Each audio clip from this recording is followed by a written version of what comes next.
सूरह फातिहा और सूरत के दरमियान फ़ासला नहीं होना चाहिए। फ़ासला होगा तो सजदा सहव लाजिम हो जाएगा। फ़ासले का मतलब अजनबी फ़ासला। अल्हम्द के बाद हम आमीन बोलते हैं, ये अजनबी फ़ासला नहीं है। सूरत शुरू करने से पहले बिस्मिल्लाह पढ़ते हैं, ये अजनबी फ़ासला नहीं है। लेकिन अल्हम्द ख़त्म हुई, अब ये सूरत सिलेक्ट करने के लिए ख़ामोश हो गए और 5 सेकंड तक सोच रहे हैं कि मैं कौन सी पढ़ूँ, ये वाली भी अच्छी है, ये वाली भी अच्छी है। अगर 3 सुभान अल्लाह की मिक़दार का फ़ासला अल्हम्द और सूरत के दरमियान आ गया तो सजदा सहव लाजिम हो जाता है।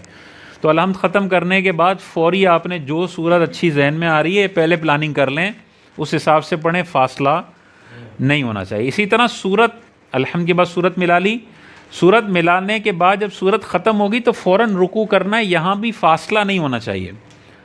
तो ये नहीं कि जैसे आपने 3 रकतें पढ़ ली हैं, 3 आयतें पढ़ ली हैं, अब चौथी आयत आप भूल गए, ठीक है। आप इन्ना अंज़लनाहु फ़ी लैलतिल क़द्र वमा अदराका मा लैलतुल क़द्र लैलतुल क़द्रि खैरुम मिन अल्फ़ि शहर, यहाँ तक पढ़ के भूल गए। अब आप सोच रहे हैं कि क्या करूं क्या करूं। 3 सुभान अल्लाह की मिक़दार का वक्फ़ा हुआ, फिर आपने कहा अभी छोड़ो यार, याद नहीं है, जितनी ज़रूरी थी उतनी तो कर ली, अब मैं रुकू में चला जाता हूं।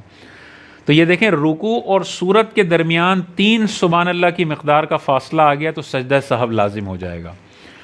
तो अगर सूरत भूल जाते हैं दरमियान में और आप 3 आयतें पढ़ चुके हैं तो 3 सुभान अल्लाह की मिक़दार इंतज़ार करने से पहले पहले रुकू में चले जाएं ताकि आप पे सजदा सहव लाजिम ना हो। ऐसी सूरत में वापस पढ़ने लगे तो वापस पढ़ लें, इन्ना अंज़लना वापस पढ़ लें, फिर वहाँ पे आके अटक जाएं और याद नहीं आ रहा, फिर वापस पढ़ लें, फिर वहाँ पे आके अटक जाएं, याद नहीं आ रहा, तो बस बहुत ज़्यादा तकल्लुफ़ की ज़रूरत नहीं है, आप रुकू में चले जाएं।